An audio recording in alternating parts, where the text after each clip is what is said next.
Suppose I revealed to you that the most heavily documented psychic in American history, Edgar Cayce, delivered a crucial final warning prior to his death in 1945, one with the power to completely transform your understanding of consciousness, healing, and humanity's ultimate destiny.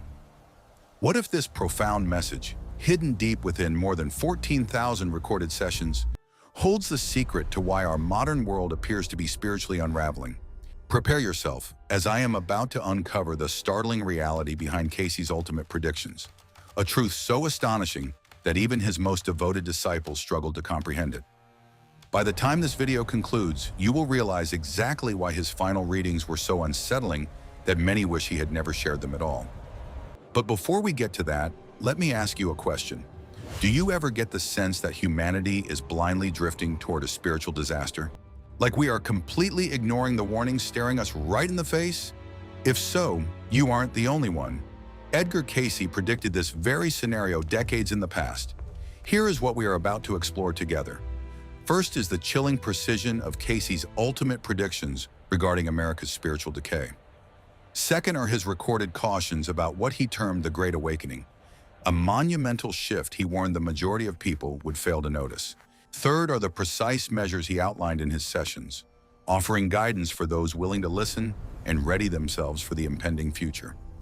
Edgar Cayce was far from an ordinary clairvoyant.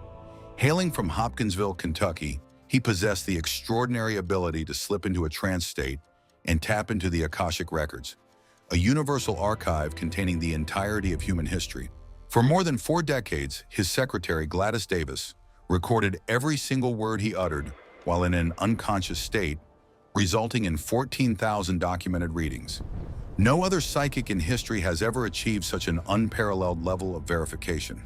However, there is a lesser-known truth about Cayce's final years. As the Second World War drew to a close, the atmosphere of his readings shifted dramatically. The optimistic healing remedies and soothing life advice were suddenly gone. Instead, Cayce started talking about an event he termed the Great Purification, which would serve as a trial for the human soul. In reading 397615, delivered in 1944, Cayce cautioned that the United States would confront a spiritual emergency so profound that it would make the Great Depression seem like a trivial hardship. He emphasized that the genuine challenge would not be financial or political, but rather whether Americans could recall their bond with the divine origin of all wisdom and healing. Take a moment to reflect on that. For decades, this man had used his psychic readings to help thousands of individuals recover from seemingly incurable ailments.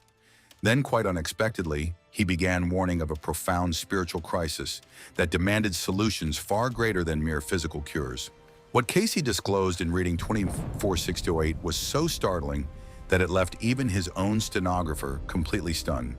According to Cayce, humanity in the early 21st century would attain extraordinary technological capabilities while simultaneously disconnecting from the spiritual principles behind genuine healing and awareness.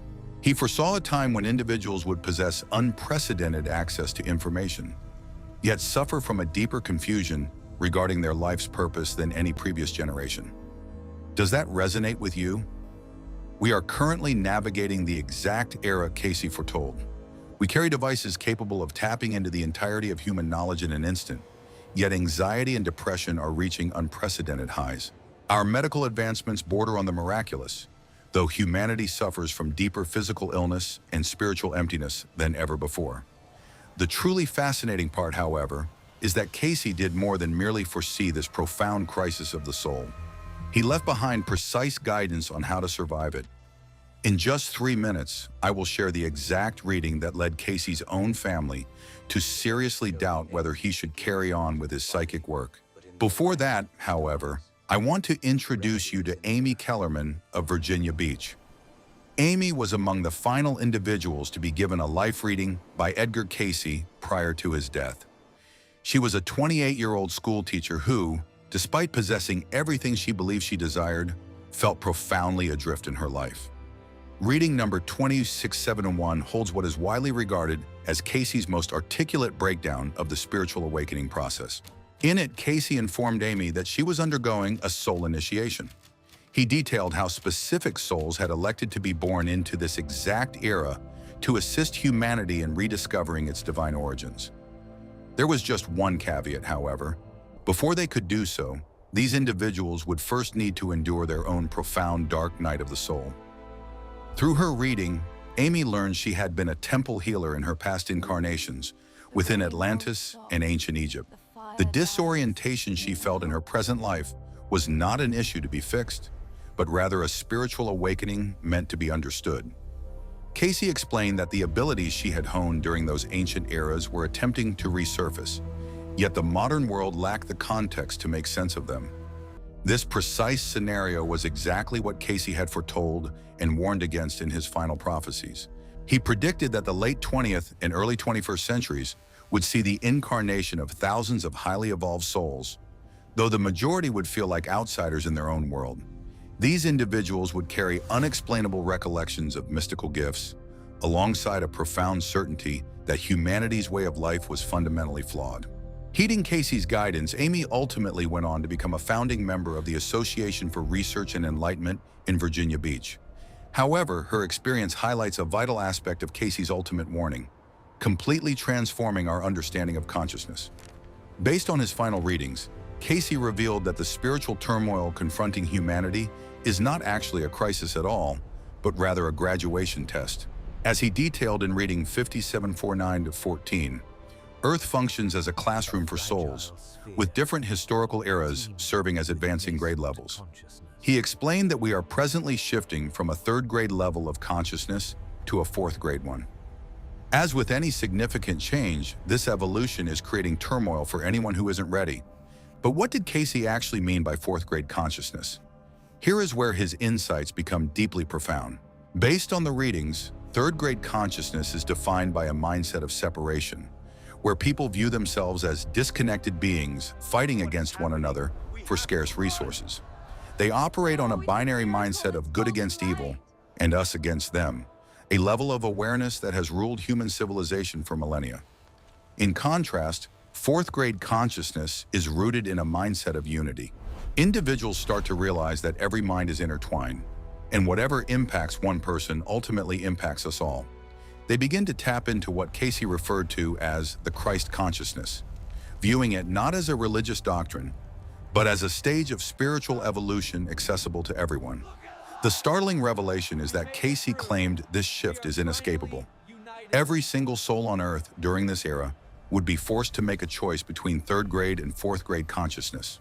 Individuals who resisted this evolution would grow increasingly miserable and bewildered, whereas those who welcomed the shift would unlock talents they never realized they possessed.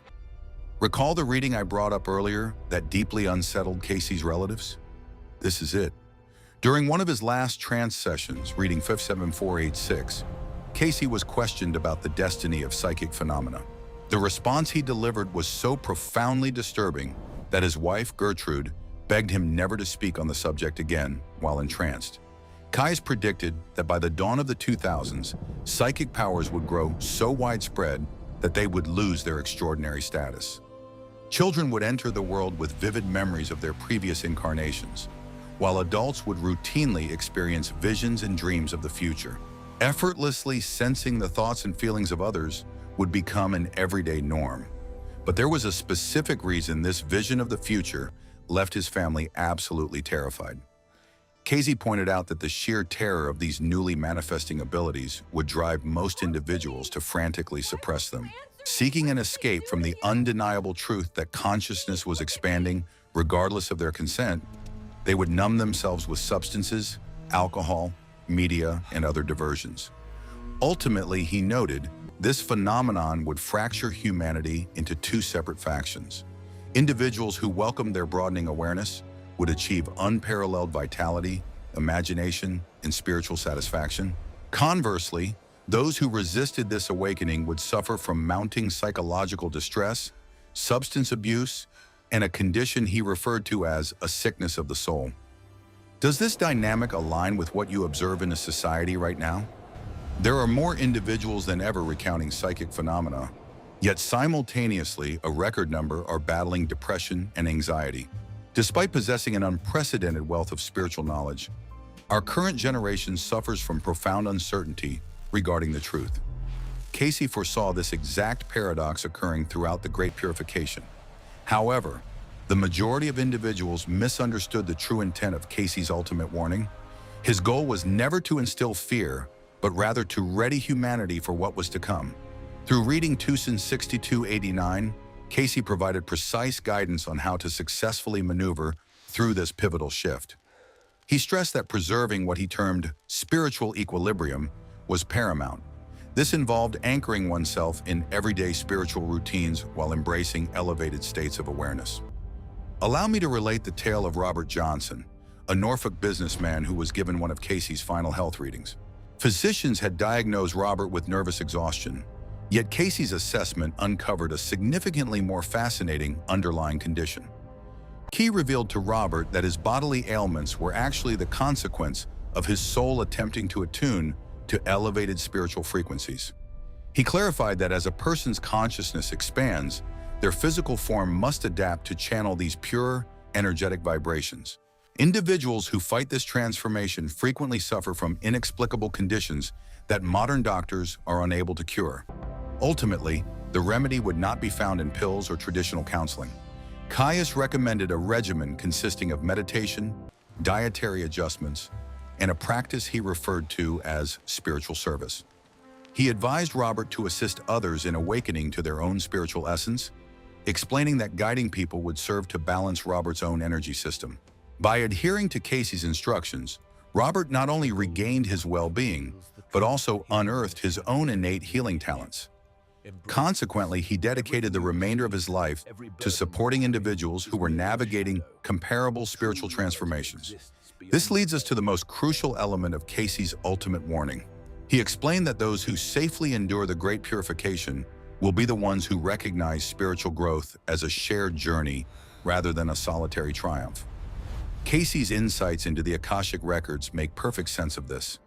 He disclosed that rather than merely serving as a universal archive of history, the Akashic records actually function as a dynamic, living network that binds all consciousness as one.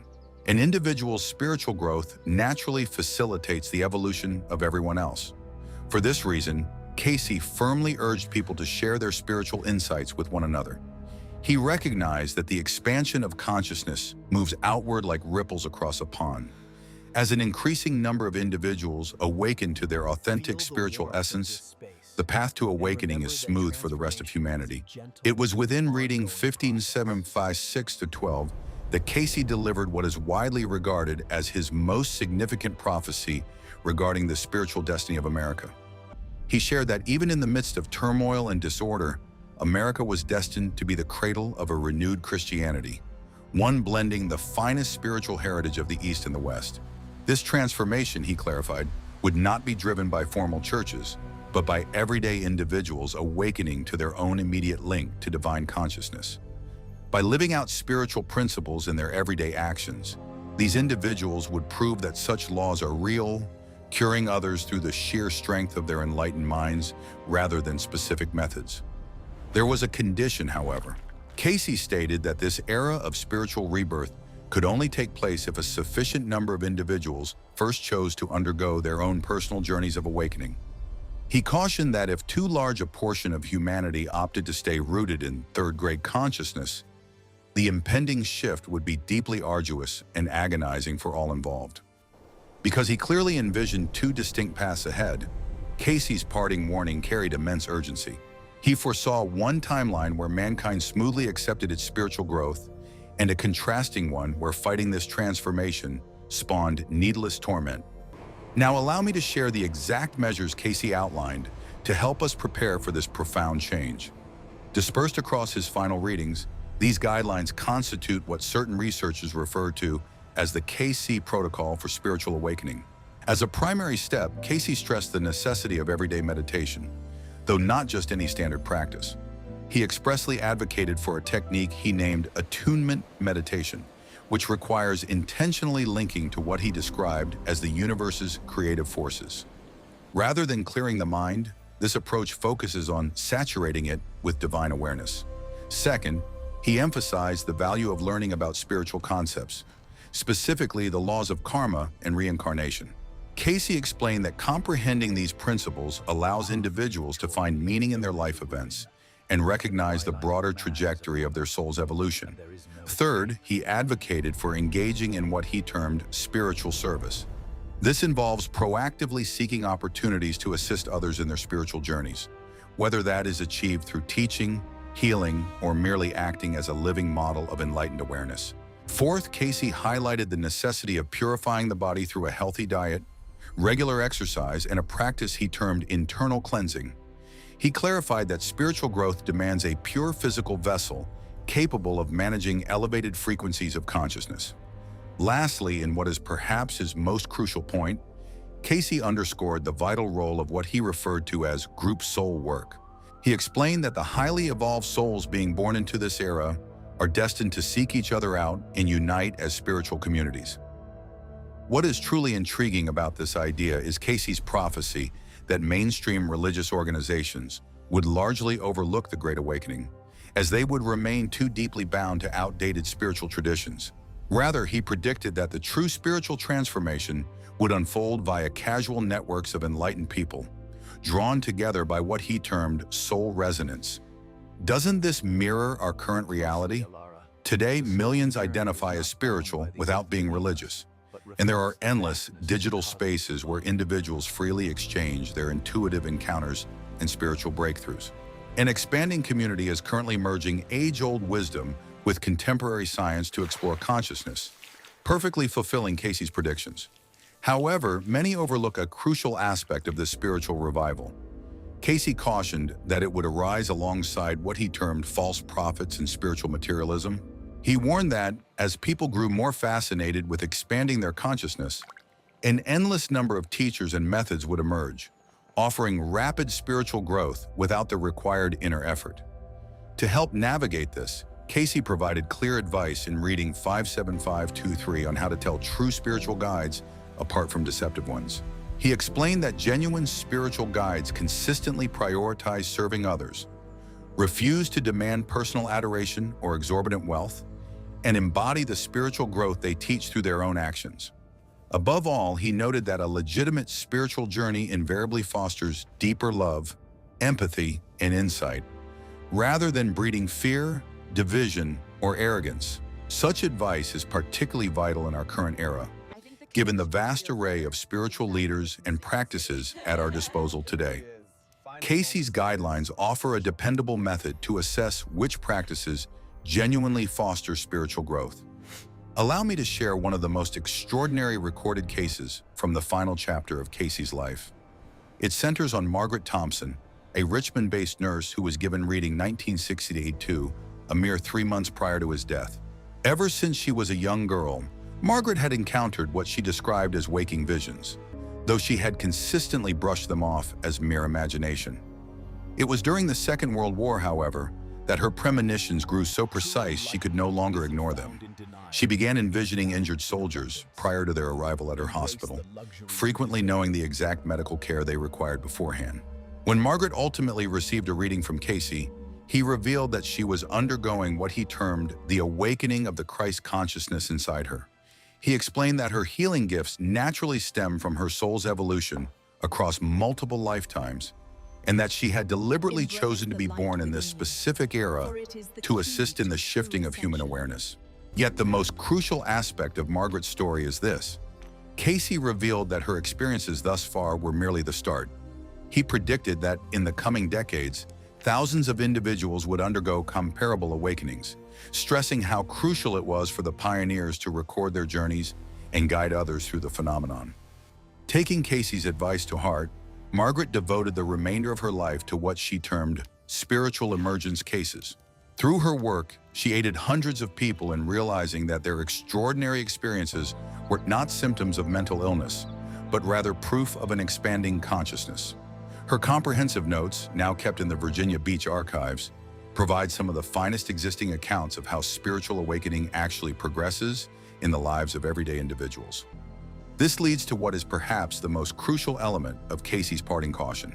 He emphasized that the triumph of mankind's spiritual development will rely heavily on the degree to which the first to awaken uplift one another and share their journeys. He described how the evolution of awareness has historically unfolded through a phenomenon he termed group soul initiations. Initially, a small fraction of individuals achieves awakening, generating a resonance that facilitates the awakening of others. This momentum continuously builds until a tipping point is achieved, making the elevated state of consciousness accessible to humanity at large. According to Cayce, we are presently at the very dawn of this transformative cycle. Individuals undergoing sudden spiritual awakenings, vivid dreams, or a profound sense of universal awareness are acting as the vanguard for humanity's upcoming evolutionary leap. The difficulty, however, is that many of these initial pioneers suffer from loneliness and bewilderment, as conventional culture lacks the context to validate what they are going through. This scenario is precisely what Cayce foresaw. Within reading 5749-16, he offered clear instructions on how awakening souls could discover and uplift one another. He advised seeking out individuals who exhibit what he referred to as the fruits of the Spirit: love, joy, peace, patience, kindness, goodness, faithfulness, gentleness, and self-control. Furthermore, he explained that these awakening individuals would naturally identify one another through a profound connection he termed soul resonance. Whenever two spiritually advancing individuals cross paths, they share an instant feeling of familiarity and mutual comprehension, even if they are complete strangers. This deep connection explains why Cayce placed such a heavy emphasis on community in his concluding readings. He recognized that true spiritual development is fundamentally a shared journey rather than a solitary triumph. Now here is what Cayce revealed regarding the schedule of this profound awakening. According to reading 6023, he forecasted a transitional phase lasting roughly 3 decades, initiating in the 1990s and reaching its climax in the 2020s. Throughout this era, he noted, a growing number of individuals would undergo sudden spiritual awakenings, paralleled by mounting pushback from those clinging to the former state of awareness. This dynamic would ultimately generate what he termed a polarization of consciousness, dividing people into lifestyles driven by either love or fear. Is this depiction consistent with what you see happening in our current world? It appears we are experiencing the precise division of consciousness that Cayce foresaw. Yet there is an optimistic side to his vision. Cayce assured us that despite the visible turmoil, the final result will be profoundly good. He compared the development of consciousness to giving birth, a process that is fierce and occasionally agonizing, but ultimately brings forth new life. He foresaw that by the middle of the 2020s, a sufficient number of individuals would have undergone their personal spiritual awakenings to spark the dawn of a new society. Rather than stemming from social or political uprisings, this transformation would unfold organically as a higher state of awareness permeated everyday existence. Individuals would start operating under what Cayce termed the law of love, leaving behind the law of fear. Consequently, future communities would unite over common spiritual ideals instead of being bound by financial or political motives. By learning to harness spiritual energy, people would seamlessly integrate healing into their everyday routines. Crucially, Cayce noted that the fabricated divide between science and spirituality would vanish once researchers uncovered the rules of consciousness that shape all reality. We are currently seeing this shift unfold, with quantum physicists now discussing consciousness as a core, underlying power of the cosmos. Medical scientists are currently investigating how prayer and meditation impact the healing process, while psychologists are examining the validity of near-passing experiences and memories of past lives. Every bit of this was foreseen in Cayce's concluding readings. Yet the central point Cayce stressed above all else in his final prophecies was that the Great Awakening will not simply unfold on its own. Rather, it demands the intentional involvement of those who truly comprehend what is happening. In reading 397629, his last address on the state of the world, Cayce revealed that mankind had reached a critical crossroads. Although the instruments for spiritual growth were readily accessible, individuals needed to actively decide to utilize them. He emphasized that anyone dedicating themselves to their personal spiritual awakening was genuinely assisting in the creation of a new era. However, he cautioned that those who opted to stay unawakened would face mounting hardships, as the outdated paradigms of consciousness would no longer function. This explains the profound urgency of Cayce's ultimate warning. He recognized that humankind was nearing a threshold he termed the point of no return. Beyond this juncture, the forward shift of conscious evolution would become unstoppable, and the unprepared would be left in its wake. Yet what did Cayce actually mean by being left behind?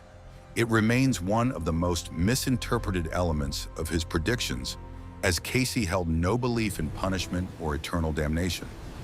His teachings emphasize that all souls will ultimately achieve an elevated state of awareness, though this progression might span multiple lifetimes in different worlds. He explained that individuals unprepared for fourth-grade consciousness would merely carry on their spiritual schooling in realms better matched to their present stage of growth. Ultimately, this represents a profoundly merciful perspective, ensuring that no one is ever permanently forsaken or damned. Although individuals will always grow at their personal speeds, the Earth is currently ascending to an elevated state of awareness, and only souls prepared for this shift will be permitted to stay. In his last personal reading, 2942, Cayce reflected on his specific part in this monumental transformation. He explained that his 4 decades of providing psychic readings were merely groundwork for what he termed the real work, guiding humanity to comprehend the spiritual principles that dictate the evolution of consciousness. He clarified that the thousands of recorded readings were far more than just personal advice. In truth, they functioned as an extensive manual for spiritual growth, intended to guide mankind through its shift toward an elevated state of awareness. For this reason, the AR remains dedicated to analyzing and safeguarding Cayce's work. These transcripts serve as one of the most thorough blueprints available for comprehending the true evolution of consciousness. Yet here is what Cayce emphasized during that very last session. He explained that the knowledge held true value only when put into practice in everyday life. Grasping the concepts intellectually fell short.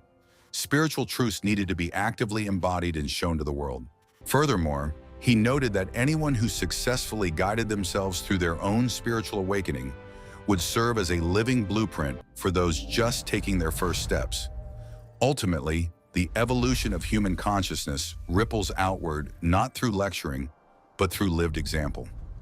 As our time together draws to a close, allow me to impart the most actionable advice derived from Cayce's parting cautions. First, have faith in your internal experiences. Should you encounter strange dreams, sudden healing, or flashes of heightened awareness, do not brush them off as mere fantasy. Keep a record of them and search for recurring themes. Second, seek out your spiritual fellowship. Connect with individuals who are navigating parallel journeys so you can exchange your insights and grow from theirs. Keep in mind that we are working through this together. Third, continue your everyday spiritual routines.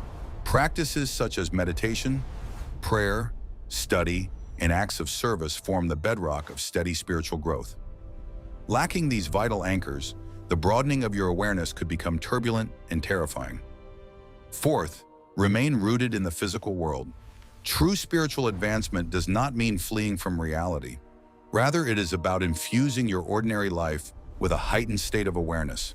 Nurture your physical well-being, sustain your connections with others, and attend to your everyday obligations. Above all, keep in mind that you elected to exist during this remarkable era of human history.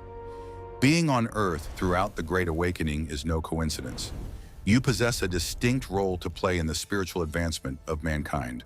Cayce's parting caution was never intended to instill fear in anyone. Its purpose was to ready us for humanity's most thrilling journey, the deliberate evolution of our entire species. We no longer need to ask if this awakening will occur. As Cayce's readings reveal, it has already begun and is swiftly gaining momentum. The real choice is whether you will intentionally engage with it or attempt to fight it. The resources are at hand. The direction is well defined. A collective is coming together. All that remains is your choice to wholeheartedly embrace your spiritual potential. Throughout his life, Edgar Cayce proved that human consciousness possesses far greater power and adaptability than we generally understand. His ultimate warning was clear: the era of limiting our potential has ended. Mankind is primed for its next great evolutionary stride, and this transformation starts with people like you who are ready to embrace their genuine spiritual identity. The sleeping prophet provided the guide. The responsibility is now ours to make the journey. The ultimate destiny of human awareness rests entirely upon the decisions we make in these coming years. Which path will you take? Will you stand with those ushering in a new era? Or will you stay slumbering while the most profound shift in human history takes place all around you? The decision remains entirely yours. Yet, do not forget that Edgar Cayce foresaw this exact era, certain that spirits such as yours would be present to heed the call. The Great Awakening is already underway. This is your moment. Have you ever realized that while your physical body slumbers each night, your spirit journeys to unfathomable dimensions? This profound discovery, recorded by Edgar Cayce across more than 14,000 psychic readings and validated by decades of study at the Association for Research and Enlightenment, will fundamentally transform how you view passing, sleep, and reincarnation. If your dreams have ever felt intensely real, or if you've awakened feeling as though you just lived an entirely different life, share your bizarre sleep encounters in the comments below. What I am going to disclose today might just make sense of it all. Over the next few minutes, you will uncover 3 astonishing realities. First, the recorded incident that prompted Edgar Cayce to unlock the mysteries of soul separation during sleep. Second, how Cayce's clairvoyant readings between 1923 and 1944 systematically recorded these experiences across thousands of transcribed sessions. And third, the specific method Cayce himself employed to deliberately enter these spiritual realms during slumber. When Edgar Cayce first embarked on his remarkable journey as Kentucky's sleeping prophet, one of the earliest insights he channeled in his renowned trance state concerned humanity's twofold existence. We are vastly more than the mere physical bodies we see reflected in the mirror each morning. We are essentially soul and spirit, possessing a subtle body that bridges the gap between pure consciousness and dense physical matter. But listen closely, because what I am going to reveal about this astral form will completely alter your understanding of death and slumber. Whenever we enter deep sleep, our astral body actually detaches somewhat from our physical shell. Imagine being a floating balloon anchored by a radiant golden thread that remains perfectly intact throughout our earthly existence. And this detachment is entirely intentional, never just a random occurrence. This process is vital for our spiritual development. As our physical form mends its cells and organizes information, the soul journeys to spiritual planes to absorb wisdom, commune with spirit guides, and frequently undertake missions to assist other souls. Edgar Cayce, history's most extensively documented psychic with over 14,000 transcribed and authenticated readings, recounted hundreds of instances where individuals embarked on these nocturnal spiritual voyages. In his examinations of dreams and slumber, notably in reading Farsidian's Far 2, Cayce explained that incarnated souls travel to spiritual dimensions while asleep to take part in education and acts of service. This is where the subject becomes truly fascinating. In just 3 minutes, I will share a specific case that stunned even America's harshest skeptics. Some of Cayce's most profound insights emerged during reading 294 to 136, where he explicitly detailed the soul's journey while the physical body rests. As Cayce explains, the soul achieves a degree of liberation while we sleep, enabling it to interact with other spirits and absorb wisdom that frequently translates into waking insights or sudden inspiration. This phenomenon clarifies why countless individuals untangle difficult dilemmas simply by resting on them, or how they rise with ingenious concepts that felt entirely out of reach the prior day. It is far from mere chance. Rather, it is the soul actively operating in elevated dimensions, while the physical form lies dormant. Allow me to share a spine-tingling truth about how this phenomenon actually operates. Edgar Cayce cultivated the skill to deliberately tap into these states of separation during his legendary readings. Throughout his psychic sessions, Cayce would put himself into a profound slumber, freeing his soul to journey to what he termed the Akashic records to retrieve knowledge regarding past incarnations, healing, and prophecies. It is truly captivating that his accounts of these astral travels were repeatedly corroborated by medical experts and independent investigators. As promised, here is the specific incident that completely stunned those experts. Back in 1942, Edgar Cayce conducted a reading for a woman named Helen Ellington, who had been having incredibly lifelike dreams about her dead family members. In reading 13:6-18, Cayce's subconscious revealed that while Helen slept, her spirit traveled to what he termed borderland realms to visit deceased relatives. Astonishingly, Helen's terminally ill sister, who was hospitalized in a different state, later corroborated this by reporting that Helen had visited her in her dreams at the precise dates and times specified in Cayce's reading, despite the two siblings having had no contact for months. Yet this is merely the start, for what I am going to share regarding reincarnation and astral journeys will permanently alter your perception of divine justice. Throughout these nocturnal detachments, numerous souls seize the chance to return to individuals and locations from their past incarnations. This is no simple spiritual sentimentality. Rather, it serves as a crucial component of karmic restoration. Based on Cayce's readings, certain souls must ask for absolution, while others must grant it.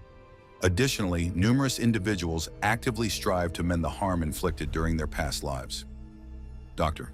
Gina Sermonara, a dedicated scholar of Cayce's teachings and author of many mansions, detailed in her research how these nighttime encounters can play a crucial role in resolving deep psychological wounds that lack a clear origin. Those grappling with mysterious phobias or experiencing an instant connection to specific individuals or locations may actually be recalling experiences from these astral journeys during sleep. Hold on, because this next point about spiritual interference during sleep is crucial for everyone to understand. Soul separation at night isn't always a peaceful experience. Based on Cayce's readings, lower-level entities can exploit our nighttime vulnerability to project negative energy. This explains why certain individuals suffer from constant nightmares, sleep paralysis, or wake up feeling even more exhausted than before they went to rest.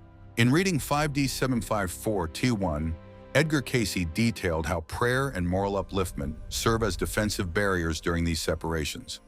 While an advanced soul draws elevated spiritual companions, harboring base thoughts can attract lower-level entities. This brings us to an actionable method that will permanently transform your sleep, which I will share with you in precisely 2 minutes. Cayce illustrated this by documenting the experiences of David Kahn, a man who endured relentless night terrors. In reading 113-125, Cayce disclosed that Kahn was being disturbed in his sleep by the spirit of a former business associate he had betrayed in a past life. The nightmares ceased completely only after Kahn made amends by meditating and directing loving thoughts toward the entity. Documented within the AR archives in Virginia Beach, this case illustrates how past life conflicts can carry over into the spiritual realm. It also reveals a surprisingly simple yet powerful protection technique to practice right before going to sleep. Drawing upon Cayce's readings and the records documented by the AR, GUI is to uplift our minds using earnest prayer, requesting safety from our spirit guides, and consciously setting intentions for the specific encounters we wish to have while in a state of separation. Prior to his own reading sessions, Cayce practiced a comparable method, affirming his purpose to serve and to retrieve solely the knowledge that would benefit others. Such mental conditioning functions as a spiritual lodestone, drawing in only elevated energies while the spirit is detached. Yet a more profound aspect of these out-of-body journeys is their direct link to the principle of karma. This connection sheds light on why certain individuals appear blessed with good fortune, whereas others encounter relentless hurdles. While slumbering, numerous spirits are diligently engaged in resolving their past karmic burdens. They seek out souls they wronged in past incarnations, engage in acts of ethereal charity, or absorb lessons designed to equip them for upcoming trials. This serves as the genuine nocturnal academy of the spirit, a place where education persists while the bodily mind slumbers. Dr. Harmon Bro, who collaborated directly with Edgar Cayce and recorded his techniques, revealed that many of our creative breakthroughs, inventive ideas, and flashes of brilliance are actually fractured memories of lessons absorbed during our nocturnal travels. The mind isn't inventing, the spirit is recalling. What follows is a revelation that will profoundly alter your perspective on death and the afterlife. Based on the spirits channeled during Cayce's readings, the transition known as passing is merely a permanent extension of what we undergo each night in our sleep. The sole distinction is that upon death, the silver cord tethering the astral form to the physical body is severed, granting the soul total liberation. Consequently, many recently departed spirits do not immediately recognize that they have died. They retain the same unrestricted mobility and awareness they previously experienced during temporary nightly departures, except they are no longer required to return to a physical form. In reading 5D7564, Cayce provided a thorough explanation of how departed souls frequently call upon their surviving relatives while they sleep, forging deeply emotional connections that are experienced as intense or visionary dreams. Hold on, because what I am about to share regarding the preparation for reincarnation will fundamentally shift how you view life's struggles. During their nightly astral journeys, souls getting ready to be reborn frequently visit their future families, connecting with the spirits destined to become their parents, siblings, or life partners. This is no random cosmic accident. Rather, it is a meticulous spiritual design overseen by highly advanced spiritual mentors. Through readings 57532 to 57536, Edgar Cayce was given in-depth insights into the process by which souls select their trials for reincarnation. Frequently, while asleep in our present lives, we attend spiritual planning meetings to evaluate our growth and modify our goals for future lifetimes. This phenomenon sheds light on why certain individuals experience sudden, deep connections to specific locations, societies, or pursuits, proving it to be driven by something far deeper than mere personal taste. These represent the soul's memories of vows forged on spiritual planes during these nocturnal journeys. Throughout his past life readings, Cayce often explained that innate gifts and undeniable life paths stem from precise preparations made between earthly lifetimes, many of which were orchestrated during the nightly detachment of the soul in previous incarnations. Now allow me to share the most astonishing account Cayce ever recorded regarding communication in the sleeping state. In a remarkable case verified by skeptical journalists, Edgar Cayce conducted a 1934 reading, designated as 94-92, for a young woman grieving the loss of her fiancé in a fatal car crash. During this session, Cayce revealed that the departed man's spirit had been coming to his fiancée in her sleep in the nights immediately following his death. These nocturnal visitations, Cayce explained, were the fiancé's way of offering her solace and helping her understand his transition into the afterlife.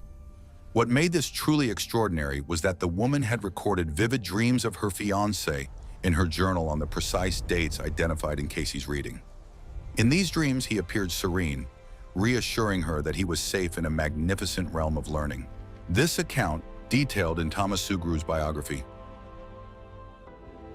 There is a River, illustrates how interdimensional communication unfolds naturally during states of separation for both the living and the departed.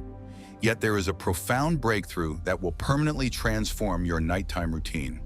You can actually become fully aware during these astral journeys. The method, drawn from Cayce's readings and successfully utilized by thousands of AR members, consists of 3 core stages.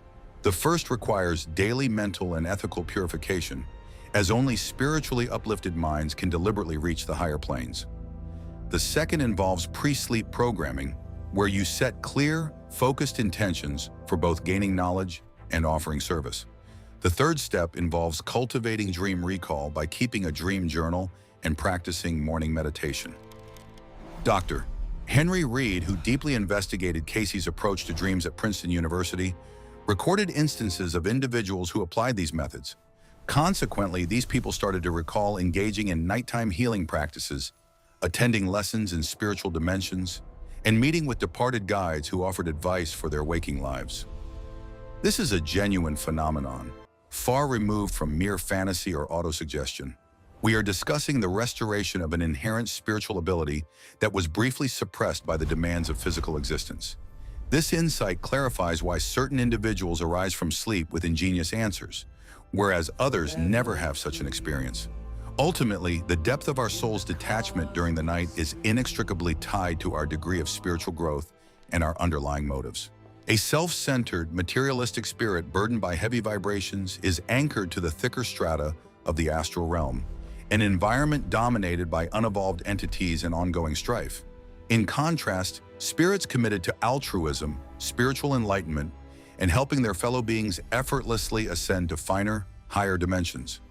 Within these elevated realms, they connect with spiritual masters, explore vast astral libraries, and engage in missions of spiritual aid. Through his readings, Cayce recorded numerous accounts of individuals who, throughout their physical lives, engaged in nocturnal efforts to aid earthbound souls, guide disoriented spirits, and support the newly departed.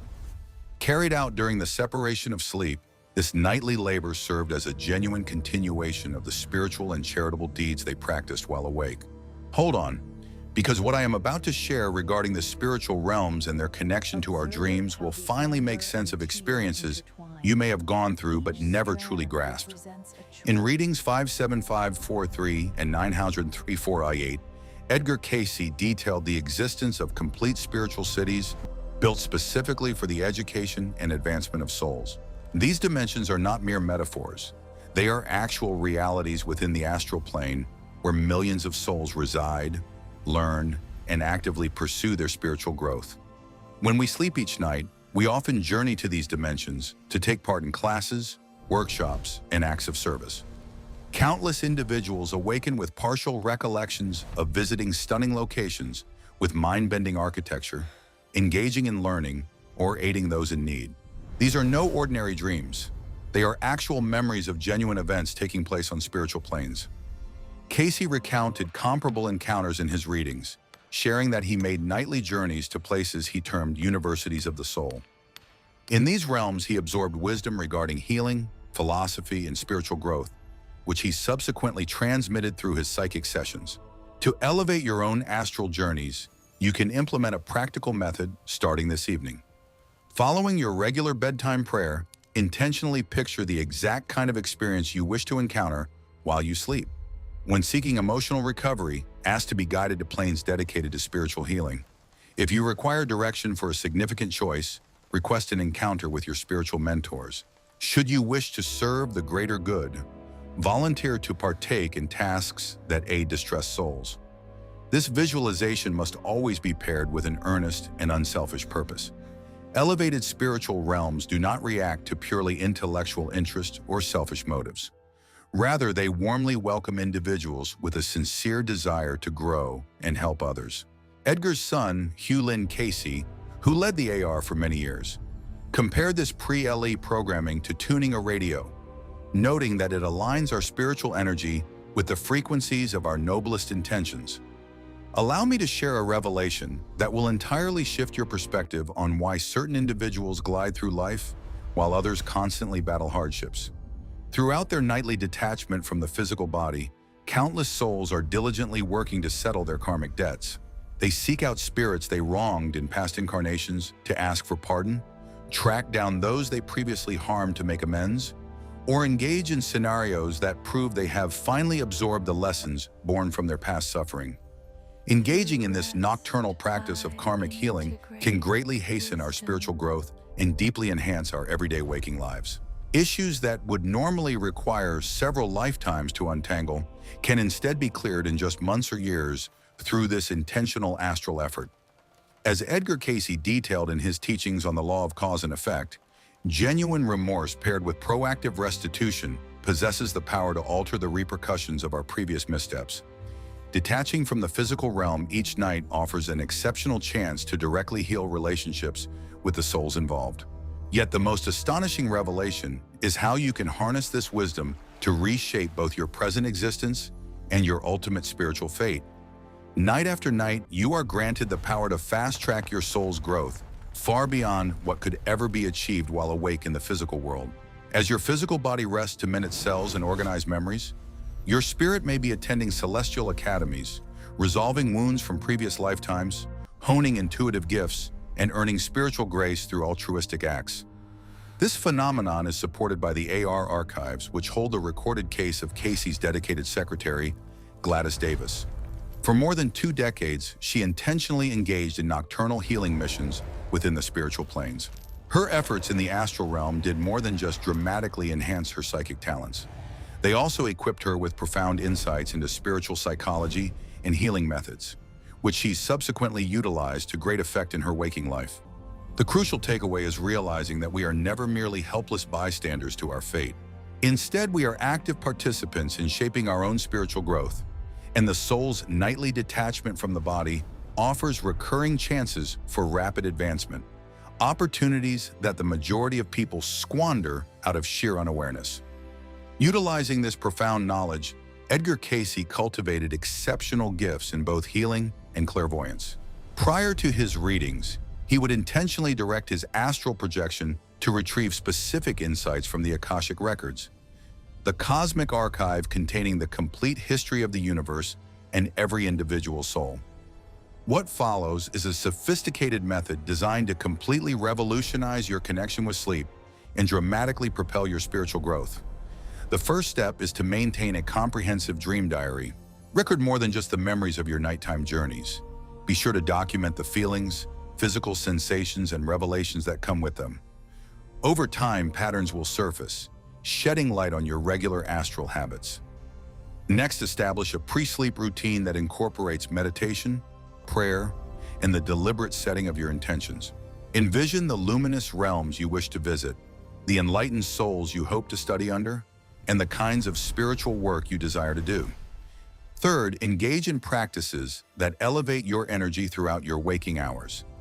Acts of generosity, offering forgiveness, studying spiritual texts, and maintaining continuous prayer will raise your energetic frequency, granting you entry into higher realms when you detach from your body at night. Lastly, foster a deep sense of thankfulness for all your nocturnal journeys, including the ones that escape your waking mind.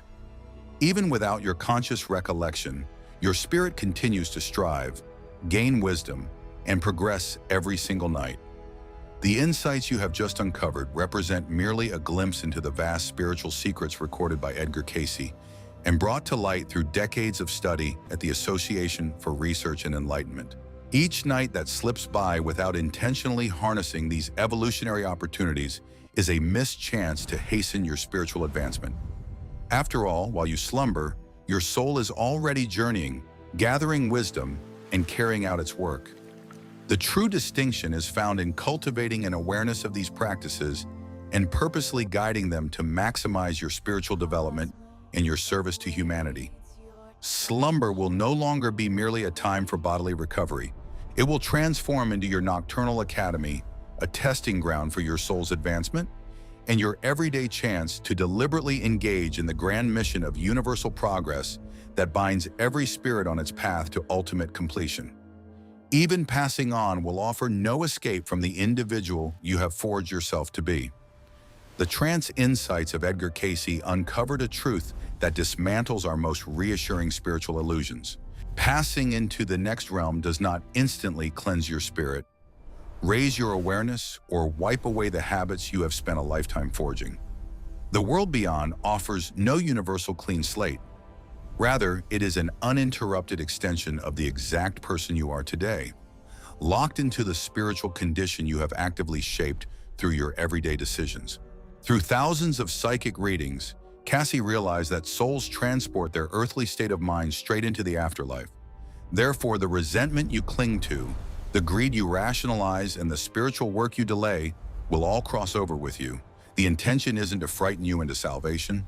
Rather, it's to help you grasp that your infinite spiritual development is taking place right this second within your current physical form through the decisions you make every single day. How are you shaping your soul right now to determine the entirety of your afterlife? Share your thoughts in the comments below. Many individuals go through life acting as though death will magically resolve their spiritual struggles. We soothe ourselves with the hazy belief that stepping into the next world guarantees instant tranquility, awakening, or a return to divine love. As a result, we delay our necessary inner work, trusting that merely shedding our physical forms will cleanse our shadows, mend our pain, and lift us into greater spiritual realms. Edgar Cayce's readings dismantle this perilous illusion, presenting a reality so serious that it compels us to scrutinize our current way of life. By tapping into universal consciousness during profound trance states, Cayce delivered thousands of life readings that uncovered the inner workings of soul evolution through various lifetimes and realms. Ultimately, his revelations regarding death and the world beyond stand in stark contrast to nearly all contemporary spiritual teachings. Cayce's readings suggest that the point of physical death does not change who you are. Rather, it uncovers your true self. The mindset you have constructed, the habits you have ingrained, and the spiritual strengths you have either nurtured or ignored will form your existence in the realms of the afterlife. As Cayce noted, a soul does not instantly gain wisdom, empathy, or spiritual advancement just by shedding its physical form. Should you spend your earthly years harboring bitterness, that very bitterness will become the filter for your existence after death. Conversely, if you commit your days to helping others and evolving your soul, you will step into realms that mirror that elevated awareness. The next world does not instantly cure your inner flaws. Rather, it is a state of being where you completely inhabit the inner reality you have built. Consider the profound implications this holds for the way you choose to live right now. Whenever you opt for anger instead of forgiveness, it is far more than a fleeting lapse in mood. You are actively forging the exact state of awareness that will dictate your existence after death. Each time you prioritize selfishness over serving others, ease over discipline, or mere distraction over personal evolution, you are literally creating the sanctuary or the cell you will reside in once your physical form perishes. This is no mere figure of speech. As Cayce's readings reveal, the realm beyond death is composed of actual dimensional planes of consciousness.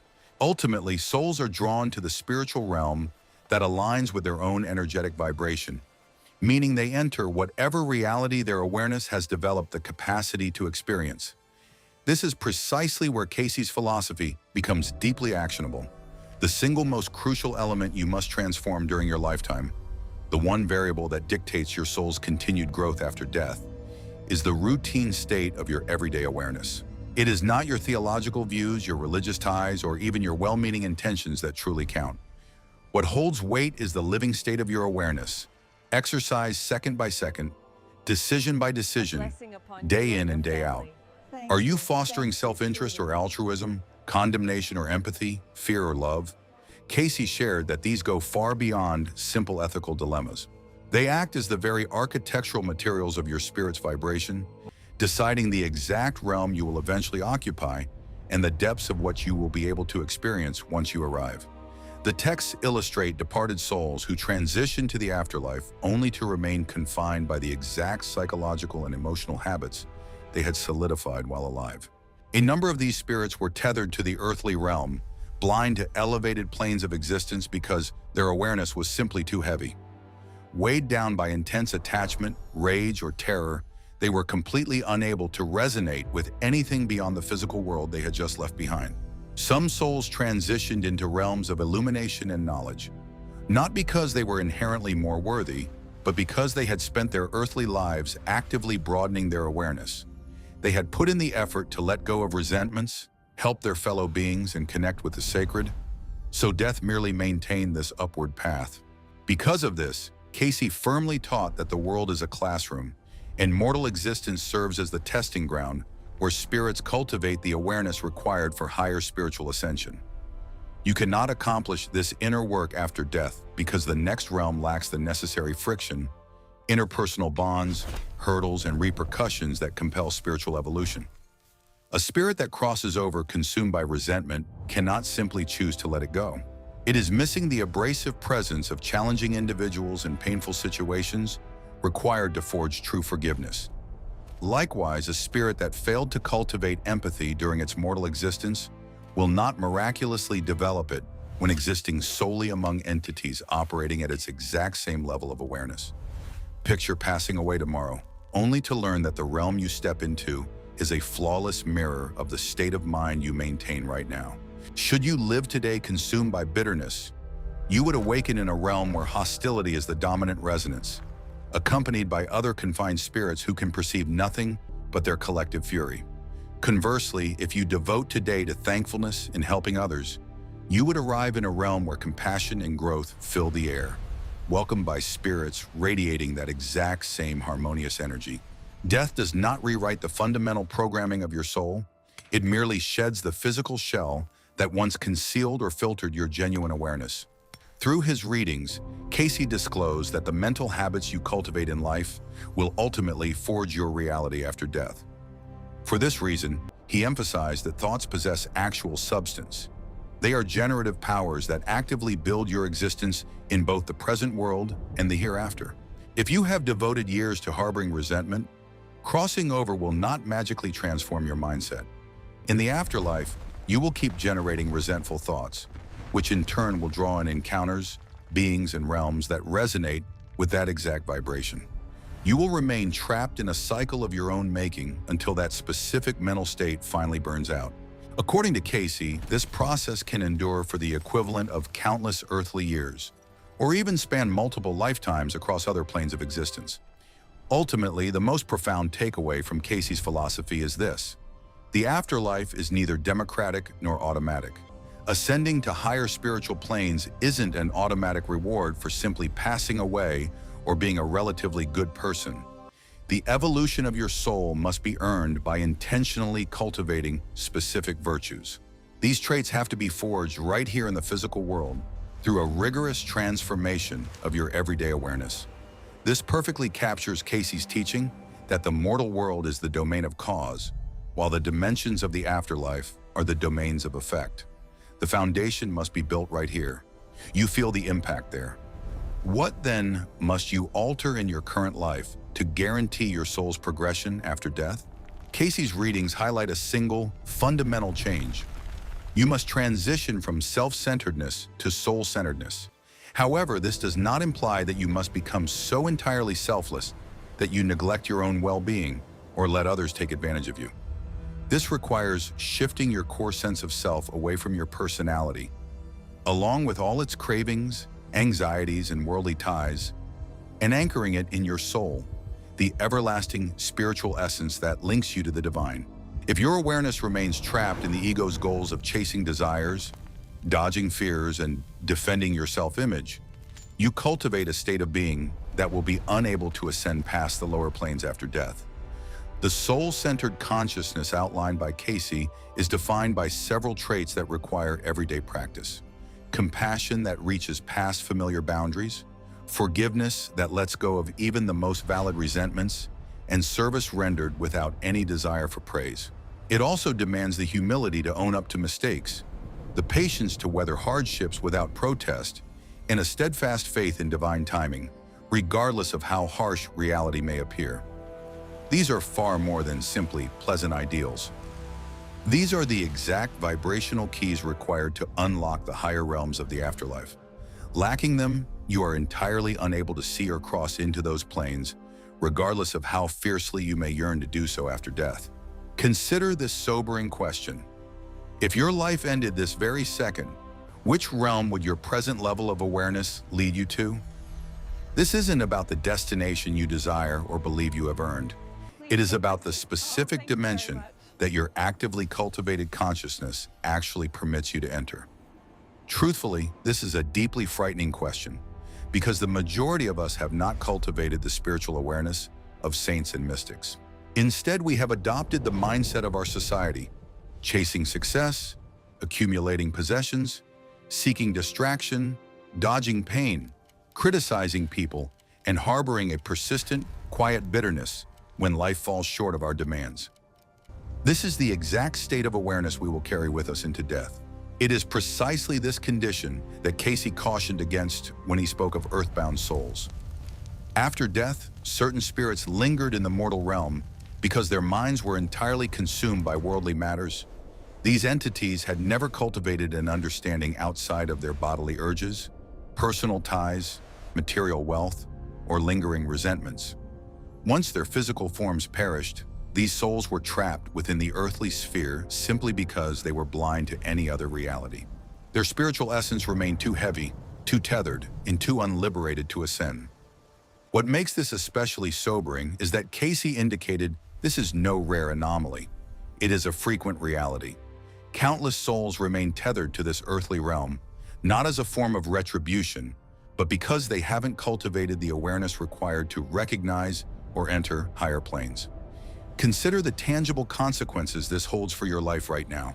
The resentment you've harbored against someone who hurt you a decade ago isn't merely bringing you misery in the present.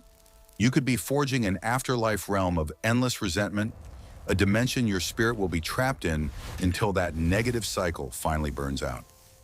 The reliance on comfort and amusement that blocks you from genuine spiritual discipline does more than merely squander your present days. It stunts the growth of the very awareness required for your soul to progress after death. Likewise, your habit of criticizing others while excusing your own flaws is far more than just an annoyance to those around you. You are essentially constructing a critical state of awareness that will dictate your experience after death. As Cayce's readings emphasize, it is imperative that we undertake the profound work of transforming our souls right now. We must capitalize on the friction and interpersonal connections provided by our physical existence, because the realm beyond death is a place of continuation, not change. Ultimately, you will simply go on experiencing the exact consciousness you have already forged. For this reason, spiritual guides across time have stressed the importance of everyday practice, not to satisfy a divine requirement, but because your everlasting fate is determined by the awareness you are building right now through your routine decisions. If you have been putting off your spiritual work, convincing yourself that you will finally commit to it down the road, Cayce's insights ought to serve as a stark warning. When it comes to the evolution of your consciousness, tomorrow does not exist. The present moment is all there is. Every day you put off nurturing empathy, forgiveness, altruism, and spiritual harmony, you further solidify the habits that will restrict your existence beyond this life. It isn't a matter of facing divine judgment or retribution. Rather, you are actively constructing the exact realm you will eventually reside in. Tragically, the majority of us are creating a reality that falls vastly short of the profound experiences our souls are truly meant for. Before we move on, if this view of the afterlife is shifting your beliefs and making you rethink how you live your life, please do me a favor by hitting the like button and subscribing to the channel. This goes far beyond fascinating spiritual entertainment. It is truly transformative insight from one of the most extensively recorded psychics of all time. I need to find out if you'd like me to keep digging into Cayce's most demanding lessons, since contemporary spirituality has diluted or completely overlooked so much of his work. The real issue then becomes, how do you genuinely alter the patterns of your consciousness? Cayce gave precise instructions on this. It isn't a matter of repeating positive affirmations or picturing a brighter tomorrow. Instead, it requires a steadfast, daily commitment to actually living differently. Transforming your consciousness requires consistently opting for the nobler reaction in everyday moments. When you are wronged and your entire being craves retaliation, you choose to forgive, not for a fleeting sense of comfort, but because you are actively weaving the essence of forgiveness into your very spirit. When you are completely drained and instinct urges you to prioritize yourself, you choose to help others instead. Through these actions, you are forging a mindset of service that will ultimately shape your potential in the life to come. This process is exceptionally challenging precisely because it requires you to act in direct opposition to your innate tendencies. Transforming your consciousness does not mean simply following your heart or doing what feels natural. Frequently, it demands the complete reverse of what your ego desires. While your personality craves ease, approval, retaliation, and safety, your spirit requires you to embrace hardship to evolve, maintain modesty despite success, pardon others despite being wronged, and remain open despite your fear. The transformation of consciousness unfolds in the space between what your personality craves and what your soul truly requires. According to Cayce's readings, the souls that ascend to the highest realms after death are those who continually engage in the work of navigating this divide throughout their lives. Ultimately, these are not always the individuals who possess the greatest spiritual intellect or adhere to the right religious doctrines. These are the individuals who deliberately and agonizingly practiced showing love when it was difficult, maintaining patience when anger was completely warranted, offering forgiveness when their pain was genuine, and staying loyal when walking away made the most sense. By repeatedly choosing these actions, they ingrain these patterns deeply into their minds, meaning that death merely unveiled the beings they had transformed into. This is exactly what makes the truth so inspiring yet profoundly daunting. At this very moment, you are actively forging the consciousness you will take into the afterlife. It comes not from what you believe or intend, but from how you actively respond to the circumstances life is handing you right now. That frustrating coworker who gets on your nerves isn't merely ruining your workday. They are providing you a chance to cultivate the exact patience that will dictate your realm in the afterlife. Likewise, the individual who broke your trust is far more than a lingering source of pain. They serve as the trigger compelling you to either harbor bitterness or embrace forgiveness, and the path you select ultimately shapes your everlasting soul. Cayce explained that the fundamental reason we are born into physical bodies is to encounter the friction necessary to strengthen our spiritual muscles. If not for the hardships, suffering, unfairness, and obstacles of the mortal world, a soul could never cultivate the fortitude required to achieve a higher level of evolution. For this reason, comfort and convenience are frequently the greatest enemies of soul development. They simply lack the friction required to forge a higher awareness. The individuals who test you, the situations that irritate you, and the tragedies that shatter you are not roadblocks on your spiritual journey. They are the journey itself. The way you react to these trials actively shapes your immortal existence. Ultimately, the most perilous spiritual illusion you can harbor is the assumption that time is on your side. It is an illusion that you can delay your inner work until you retire, wait for a spark of inspiration, or hold out for perfect conditions. Cayce's readings indicate that death usually arrives at the exact moment your soul has exhausted the developmental potential of this present life. It does not wait for you to feel prepared, nor does it pause for you to finish your worldly goals. Rather, it comes when you have either absorbed the lessons you were meant to learn, or when you have resisted them so stubbornly that any additional time would be pointless.